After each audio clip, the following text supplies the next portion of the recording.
Hi friends, இன்னைக்கு நம்ம என்ன பார்க்க போறோம் அப்படின்னா பியூர் கோகோனட் ஆயில்ல எப்படி சோப்பு தயாரிக்கிறதுங்கிறது தான் நம்ம இன்னைக்கு பார்க்க போறோம். ஓகேவா? சோப்பு தயாரிக்கிறதுக்கு தேவையான பொருட்கள் என்னென்னு பார்த்துடலாமா? First coconut oil. நம்ம பியூர் கோகோனட் ஆயில்ல தானே பண்ண போறோம். அந்த கோகோனட் ஆயில், அப்புறம் காஸ்டிக் சோடா. ஓகேவா? Caustic soda. அப்புறம் இது நலுங்கு மாவு. இந்த நலுங்கு மாவு எப்படி ப்ரிப்பேர் பண்ணதுங்கிறத நான் இன்னொரு வீடியோவில் உங்களுக்கு நான் சொல்கிறேன். அப்புறம் இது தண்ணி தேவையான அளவு. இது வந்து மழை தண்ணி நான் பிடிச்சி வச்சுருக்கேன். உங்களுக்கு தேவையான வீட்டில் என்ன கிடைக்குதோ அந்த தண்ணியை வச்சு நீங்கள் பண்ணுங்கள். அப்புறம் வேயிங் மிஷின். அப்புறம் காஸ்டிக் சோடா போடும்போது என்னென்னா க்ளவுஸ் யூஸ் பண்ணி போடுறது ரொம்ப நல்லது. அப்புறம் நம்ம கடைசியாக ஊற்ற போகிற மோல்ட். ஓகே ஃப்ரெண்ட்ஸ், இப்போ நம்ம சோப் மேக்கிங் பண்ணுறதுக்கு ஃபஸ்ட்டு லை ப்ரிப்பேர் பண்ண போகிறோம். ஓகேவா? லை எப்படி பண்ணுறதுன்னு பார்க்கலாம். ஃபஸ்ட்டு தண்ணி எடுத்துக்கோங்க. 190 கிராம் தண்ணி. இது வந்து நம்ம அரை கிலோ எண்ணெய்க்கு நம்ம இது பண்ண போகிறோம்.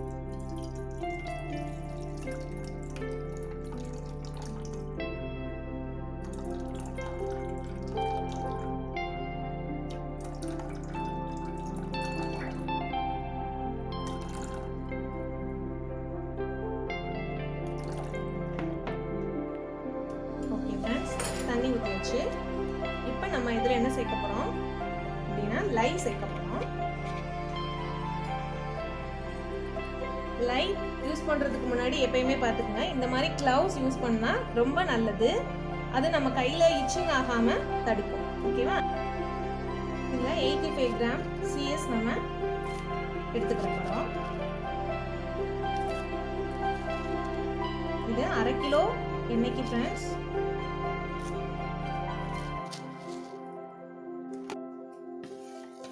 இந்த மாதிரி நல்லா கலக்கி விடணும். இப்போ லை வந்து ரொம்ப சூடாக இருக்கும் ஃப்ரெண்ட்ஸ்.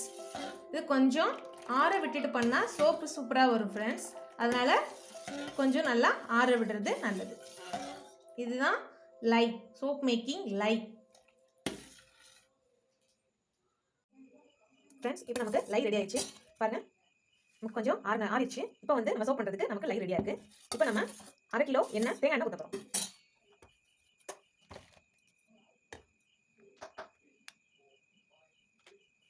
டேப் பண்ணிக்கோங்க. அரை கிலோ ஊற்ற போகிறோம்.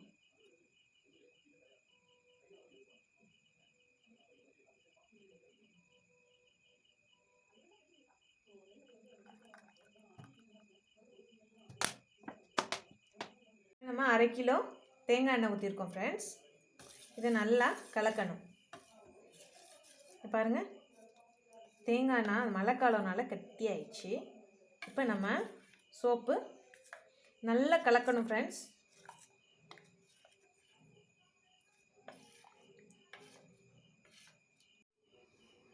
ஃப்ரெண்ட்ஸ், நம்ம சோப் பாருங்கள், நம்ம ஃபஸ்ட்டு ஊற்றுனதுக்கு கொஞ்சம் வெள்ளை கலரில் ஆயிருக்கா.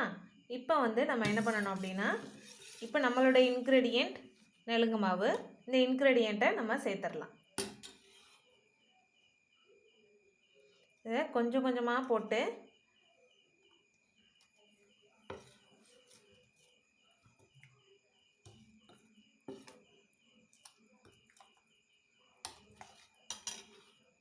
இந்த எல்லாத்தையும் கொட்டிடுங்க.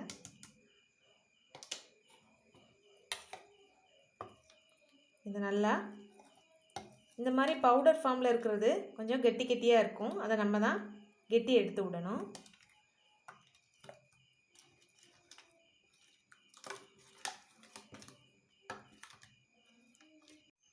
ஃப்ரெண்ட்ஸ், இப்போ பாருங்கள், நம்மளுடைய சோப் ரெடி ஆயிடுச்சு. இதோட கன்சிஸ்டன்சி பாருங்கள், தோசை மாவு, இட்லி மாவு எப்படினாலும் வச்சுக்கலாம்.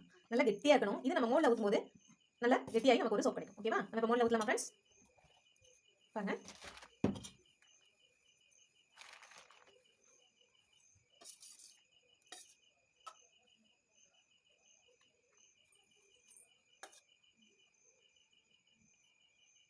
இந்த மாதிரி மோல்டில் நோனா ஊற்றுங்க ஃப்ரெண்ட்ஸ். ஒவ்வொரு தடவை ஊற்றும் போதும் இந்த மாதிரி கலக்கி கலக்கி விட்டு விட்டுனீங்கன்னா கரெக்டாக இருக்கும்.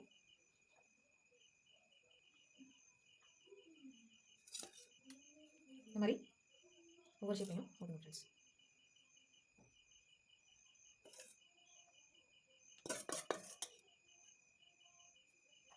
ஃப்ரெண்ட்ஸ் இப்போ பாருங்க நம்ம மோல்ல சோப் எல்லாமே ஊற்றிட்டோம். இது செட் ஆனதுக்கப்புறம் நம்ம எடுத்து பார்க்கலாம்.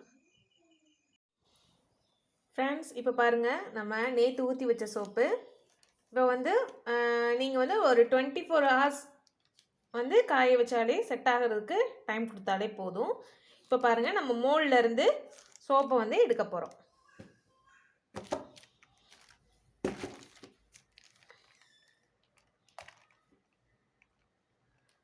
பாருங்கள் இவ்வளோ அழகாக வந்துருக்கு நம்ம சோப்பு.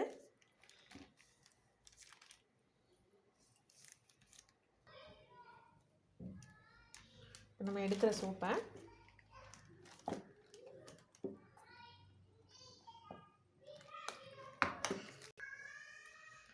ஃப்ரெண்ட்ஸ் பாருங்கள் இப்போ நம்மளுடைய சோப் ரெடி ஆயிடுச்சு. செய்கிறதுல உங்களுக்கு எதுவும் டவுட் இருந்தால் கீழே கமெண்ட் பாக்ஸில் கமெண்ட் பண்ணுங்கள். நான் உங்களுக்கான டவுட்டை கிளியர் பண்ணுறேன்.